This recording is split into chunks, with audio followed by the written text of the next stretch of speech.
Hello students, my name is Karan Singh और आपका मेरे YouTube channel study with Karan 29 में स्वागत है। तो बच्चों, बचपन में हम लोग को सिखाया जाता है कि एक्स अक्ष पर वाई बराबर जीरो एंड वाई अक्ष पर एक्स बराबर जीरो। और आपने कभी सोचा है कि ऐसा क्यों होता है? जब भी हम कोई निर्देशांक निकालते हैं किसी सर्कल पे जहां से हमारा एंगल बनता है, तो वहां पे हम लोग लिखते हैं एक्स अक्ष पर वाई बराबर जीरो। तो इसके कोऑर्डिनेट क्या फिर वो बन गए? X comma Y equal to 1 comma 0। ठीक। एंड वाई अक्ष पे सिखाया जाता है वाई अक्ष पर एक्स बराबर जीरो। इसकी कोऑर्डिनेट क्या बन गया फिर यहाँ पे? 0 कमा 1। तो ये हम लोग को बचपन में याद कराया जाता है। तो आपने कभी सोचा है कि ऐसा क्यों होता है? तो आज वीडियो इसी पर है। चलिए इस पे वीडियो शुरू करते हैं बिना देरी करते हुए। पहले हम एक सर्कल लेते हैं।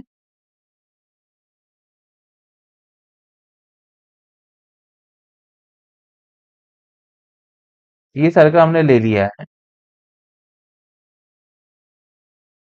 ठीक है। अब यहाँ से एक लाइन खींचेंगे।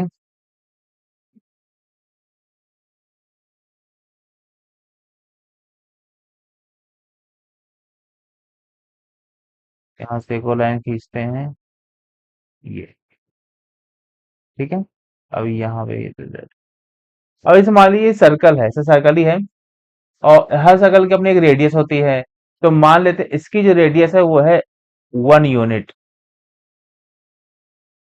इसका जो ओरिजिन है वो है ओ। और मान लीजिए यहाँ से थीटा डिग्री एंगल बना रहा है।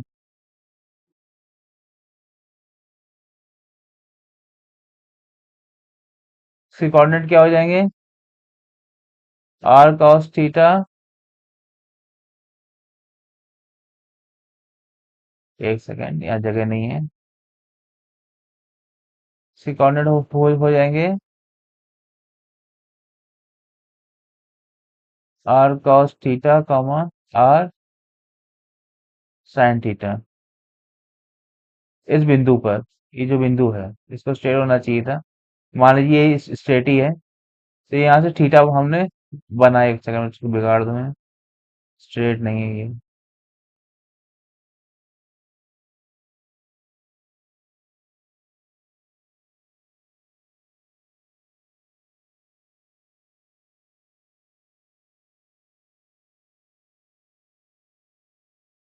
एक सेकंड।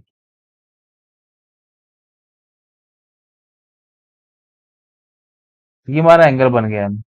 ठीक है। और देखिए ये जो एंगल जो बना है थीटा, तो इसके इस पॉइंट पे जैसे मैंने इसको पॉइंट दिया, पॉइंट P1। तो P1 पे इसके कोऑर्डिनेट क्या हो गए? आर कॉस थीटा कमा आर साइन थीटा। ठीक है। अब देखिए जो सर्कल जो है इसकी रेडियस हर जगह समान रहेगी। ठीक है, लेकिन एंगल की वजह से कोऑर्डिनेट चेंज होंगे। अब जैसे मान लेते हैं यहाँ पे हमारा जो कोऑर्डिनेट है एंगल के हिसाब से, हमने मान लिया ये हमारा ऐसे जा रहा है। इसका जो कोऑर्डिनेट होगा यहां से लेके यहां तक, मान लेते हैं ये अल्फा है। मैंने ऐसे लिखा ही नहीं, एक्स और ये वाई। ठीक है, मान लीजिए अल्फा कोण बना है यहाँ से यहाँ तक, ये पॉइंट कोई P2 है।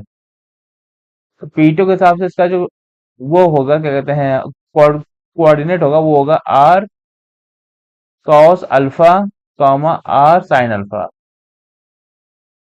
ठीक। ये हमने लिखा हुआ है। ठीक है।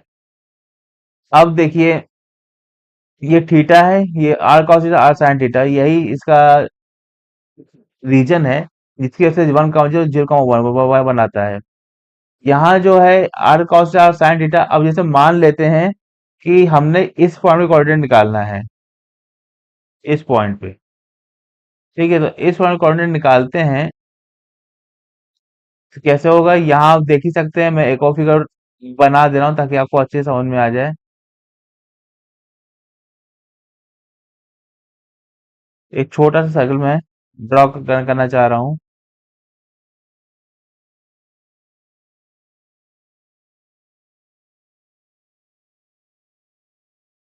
इसमें सर्कल ड्रॉ किया।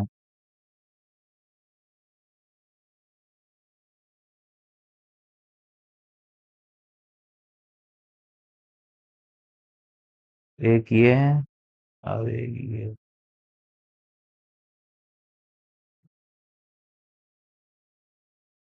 और ऐसे ये एक्स है, ये वाई है। यहाँ थीटा में आपको समझाने के लिए रखा था। अब आपको समझ में आ रहा होगा कि यहाँ पे और cos theta r sin theta क्यों किया गया है। वो ये है कि कोऑर्डिनेट जो होते हैं हमारे एक्स और वाई हम लोग मान लेते हैं।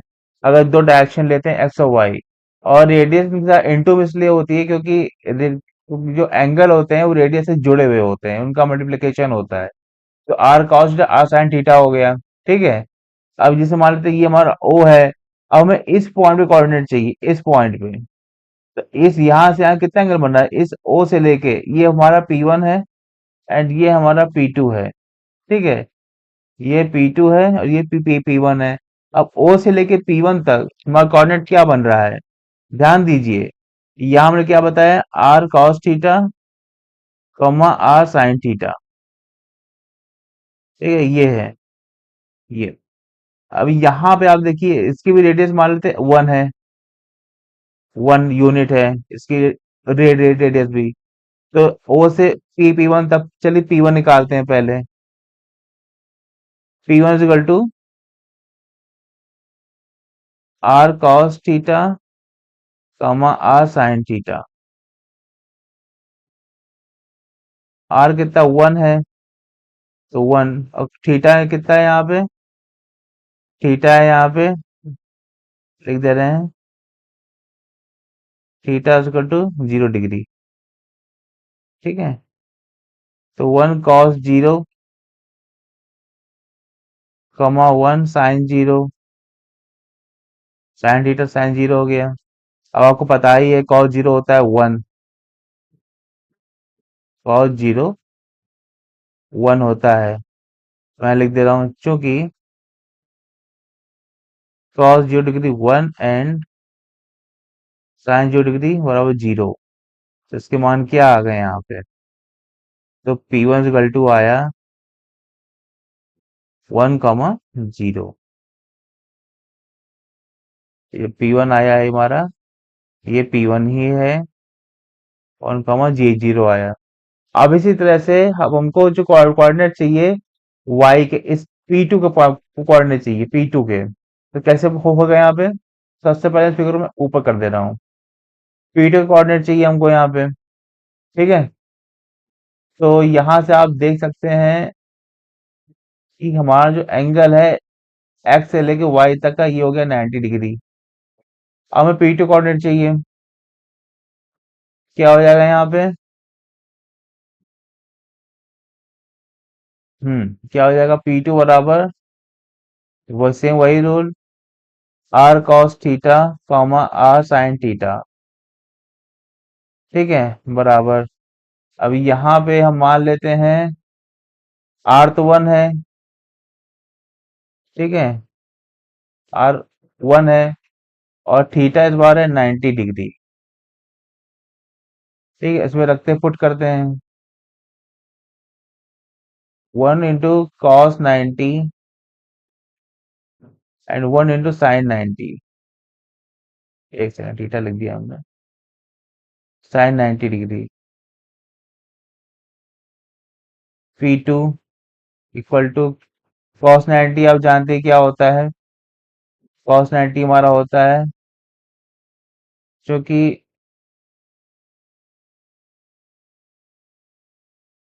cos 90 is equal to 0 and sin 90 is equal to 1। तो यहाँ से हमारा P2 आ गया 0, 1। ये हमारा P2 आ गया। इसी वजह से x अक्ष पर, दैट्स वाई मैं लिखता हूं यहाँ पे,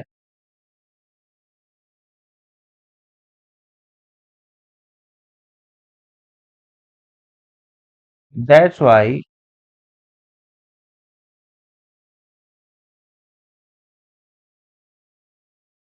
y is equal to 0 in x axis. तो P1 इक्वल टू आया था हमारा 1, 0 and x equal to 0 in Y axis, तो यहाँ P2 हमारा आ गया 0,1। तो अब आशा करता हूँ ये वीडियो आपको पसंद आया होगा और आपने इसे सीखा होगा कि कोई भी चीज होती है आसमान से नहीं टपकती है, हर चीज का प्रूफ होता है। तो याद करने से आप उसको ड्राइव कीजिए, बेहतर कीजिए। और आपको जो समझ में आया होगा कि एक्स अक्ष पर होता है हमारा वाई बराबर जीरो, तो एक्स एक्स जो होता है हमारा वाई बराबर, तो वाई 1,0 होता है P1। वाई एक्स पर एक्स अक्ष वाई बराबर जीरो, तो एक्स बराबर 1,0 होता है, P1 कह दिया ऐसे। वाई एक्स बराबर जीरो, तो 0,1 P2 कह दिया ऐसे। देखिए वही मान यहाँ पे सेम आए हैं। ये देखिए, ये P1 है 1,0, यहाँ पे P1 है 1,0। P2 है 0,1, यहाँ पे P2 है 0,1। तो ठीक है, अगर मेरे चैनल में नए हैं प्लीज इसको सब्सक्राइब कर लीजिए और बेल आइकन घंटी दबाना ना भूलिएगा। और अगर आपको वीडियो पसंद आया हो तो इसको प्लीज लाइक कीजिए, शेयर कीजिए, कमेंट कीजिए। और भी कोई चीज आपको डाउट हो आप मुझसे जरूर शेयर कर सकते हैं। तब तक के लिए थैंक यू, गुड बाय।